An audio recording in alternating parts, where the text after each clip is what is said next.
Buenos días, el día de hoy vamos a hablar sobre el proceso de donación de órganos y tejidos, enfocándonos en el trasplante hepático. El trasplante de hígado se convierte en el tratamiento de elección cuando la enfermedad hepática crónica ha alcanzado su fase terminal. En estos casos, la función del hígado se deteriora de manera irreversible y el pronóstico de supervivencia del paciente sin la intervención es críticamente corto, a menudo estimado en menos de 2 años, y todas las demás opciones médicas han fracasado. Ahora voy a mencionar las indicaciones que se tienen para realizar un trasplante. El primer y más común grupo de indicaciones es la enfermedad hepática crónica terminal, que médicamente llamamos cirrosis descompensada. La cirrosis, como bien sabemos, es la cicatrización irreversible del hígado. Mientras la cirrosis compensada puede manejarse, la cirrosis descompensada significa que el daño es tan extenso que el hígado ya no puede realizar sus funciones vitales. Es decir, las complicaciones han aparecido. ¿Y qué es lo que causa esto? Pues principalmente son enfermedades crónicas de larga evolución, como hepatitis crónicas causadas por los virus de hepatitis B o C, el daño acumulado por el consumo excesivo de alcohol y alguna otra causa más grave como el hígado graso no alcohólico. Si el paciente padece alguna de estas condiciones y su hígado está fallando, convirtiéndose en una cirrosis descompensada, el trasplante se vuelve absolutamente necesario.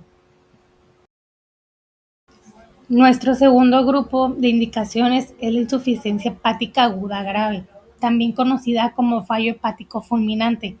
A diferencia de la cirrosis, que tarda años en desarrollarse, en estos casos el paciente sufre un fallo del hígado de inicio súbito, incluso si antes era una persona completamente sana. La causa más común de este fallo agudo es la toxicidad por ciertos medicamentos, como bien hemos visto a través de las clases, que puede ser una sobredosis de paracetamol. Debido a que el deterioro es extremadamente rápido y dramático, estos pacientes están en máxima urgencia y son priorizados inmediatamente en la lista de espera de trasplantes para salvar su vida.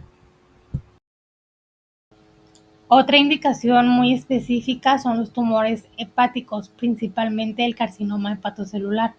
Es crucial entender que no todos los cánceres de hígado califican. El trasplante se utiliza aquí con un doble objetivo: curar la cirrosis subyacente y eliminar el tumor. Para que el trasplante sea una opción, el tumor debe cumplir con ciertos criterios oncológicos.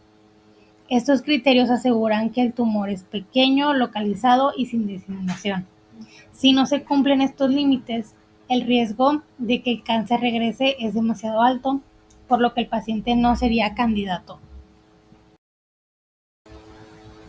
Como bien hemos visto, en el caso de los pacientes pediátricos, la indicación más frecuente de trasplante es la atresia biliar. La atresia biliar es una enfermedad que afecta a los recién nacidos, donde los conductos biliares están ausentes o bloqueados. Esto provoca un daño hepático progresivo y rápido. Cuando esta enfermedad no puede corregirse con cirugía, el trasplante de hígado se convierte en la única forma de salvar la vida del niño. Bien, ya que hemos abordado las indicaciones, ahora es fundamental discutir los criterios de exclusión o contraindicaciones, ya que la asignación de órganos requiere que prioricemos al paciente con mejor pronóstico a largo plazo. El primer grupo que tenemos son las contraindicaciones absolutas. Estas condiciones representan un riesgo inaceptable para la supervivencia del paciente o del injerto. En primer lugar, tenemos la presencia de enfermedad oncológica o infecciosa incontrolada. Esto incluye una sepsis activa o la existencia de malignidad extrahepática. Y la inmunosupresión post-trasplante amplificaría estas patologías, haciendo el desenlace fatal. En segundo lugar, la disfunción orgánica grave preexistente. Si el paciente presenta una enfermedad cardiopulmonar avanzada, un daño neurológico irreversible, su capacidad para tolerar la cirugía y el postoperatorio se anula, haciendo inútil el trasplante. También tenemos otros factores conductuales que comprometen la adherencia. El uso activo de sustancias como alcohol o drogas, o la falta de capacidad cognitiva o apoyo social son barreras también, pues el incumplimiento del régimen inmunosupresor conduce inevitablemente al rechazo del injerto. El siguiente grupo que tenemos son las contraindicaciones relativas. Son factores que incrementan el riesgo y requieren una evaluación individualizada y multidisciplinaria. Aquí encontraremos diferentes factores como técnicos y anatómicos que complican la cirugía, como la obesidad mórbida o trombosis extensa en el eje venoso portal. También consideramos las comorbilidades de alto riesgo, como la edad avanzada, usualmente por encima de los 70 años, la insuficiencia renal crónica grave. Este último caso se evalúa si el mejor curso de acción es un trasplante combinado de hígado-riñón en lugar de la exclusión. Durante el trasplante hepático se requiere mantener una adecuada inmunosupresión para evitar el rechazo del injerto. Para ello se dispone de distintos grupos de fármacos con mecanismos y perfiles diferentes. Los inhibidores de la calcineurina, como el tacrolimus y la ciclosporinada, son considerados el tratamiento estándar. Actúan inhibiendo la activación de linfocitos T, pero requieren una vigilancia estrecha mediante niveles séricos para evitar su toxicidad. Entre sus principales efectos adversos destacan la nefrotoxicidad, la neurotoxicidad, la hiperlipidemia, diabetes mellitus y problemas de la hipertensión, así como la hiperplasia gingival. El tacrolimus se utiliza más comúnmente en pacientes diabéticos ya que tiene un perfil algo más predecible. El bicofelonato mofetilo suele emplearse en combinación con los inhibidores de la calcineurina o con los inhibidores de mTOR. No se mide de manera rutinaria en sangre y su dosis generalmente es de 1 gramo cada 12 horas.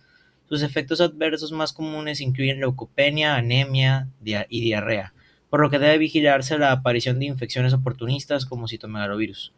Los inhibidores del mTOR, como el sirolimus y el everolimus, pueden utilizarse como alternativa o en combinación con otros inmunosupresores.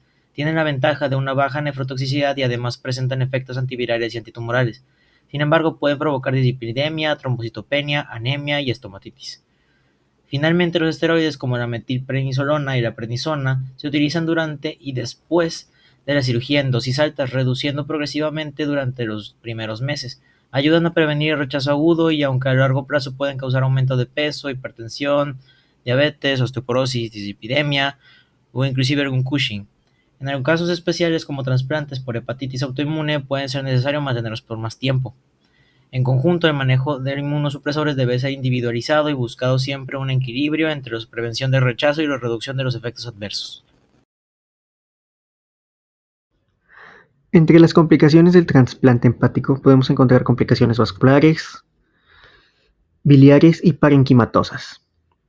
Ahora, en las complicaciones vasculares podemos encontrar trombosis arterial, que suele afectar a la arteria hepática y a la vena porta.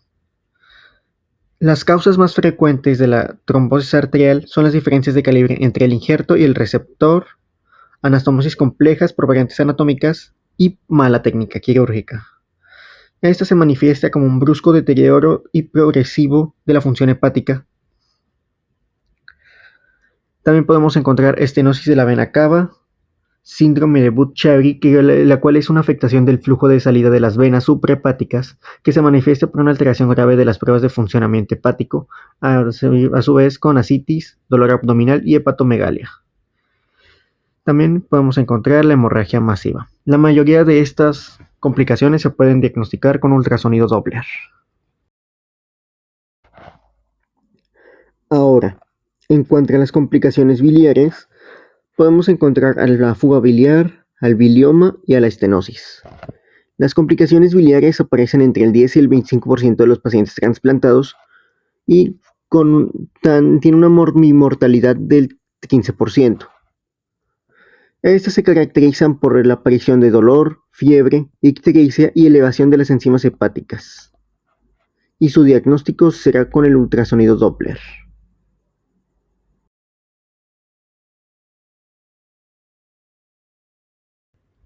Ahora, en el caso de las complicaciones parenquimatosas, tenemos que entender que esas afectan principalmente al injerto, sin responder a una etiología vascular o biliar.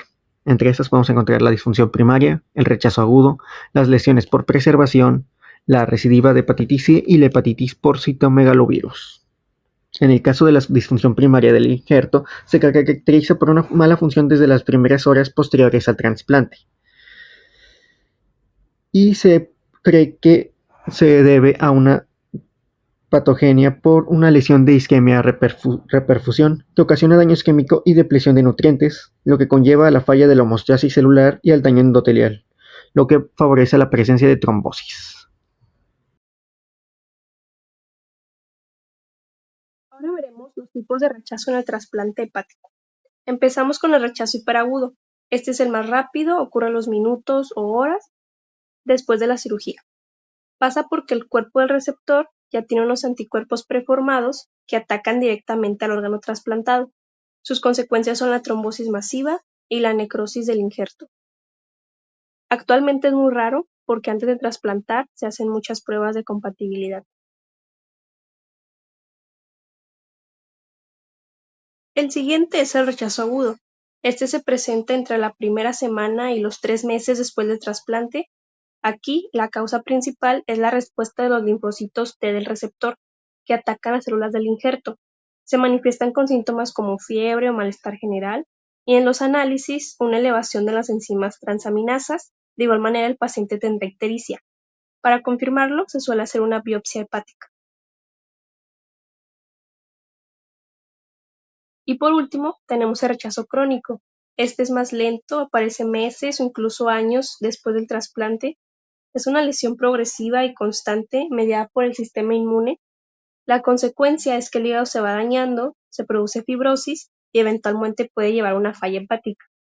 Lamentablemente, el tratamiento no es muy efectivo y en casos graves la única solución es necesitar otro trasplante. El rechazo ocurre por varias razones. Las más importantes son la incompatibilidad entre los tipos de tejido, ya sea por el sistema ABO o HLA del donante y el receptor. También influye en la falta de una inmunosupresión inadecuada, ya sea por dosis bajas o suspensión del tratamiento, por padecer de infecciones virales como citomegalovirus o hepatitis recurrente, o episodios previos de rechazo, ya que aumentan más la probabilidad de padecer nuevamente de un rechazo. El pronóstico vital y funcional es favorable, con supervivencia estimada del 85 al 90% al año y 70 al 80% a 5 años, condicionado al cumplimiento del tratamiento inmunosupresor, abstinencia alcohólica y a la erradicación virológica sostenida. El injerto hepático presenta adecuada expectativa funcional, con riesgo bajo de rechazo y mínima probabilidad de recidiva viral bajo terapia antiviral efectiva. En conjunto, el pronóstico global postoperatorio es bueno, con restitución progresiva de la función hepática y mejoría significativa del estado general.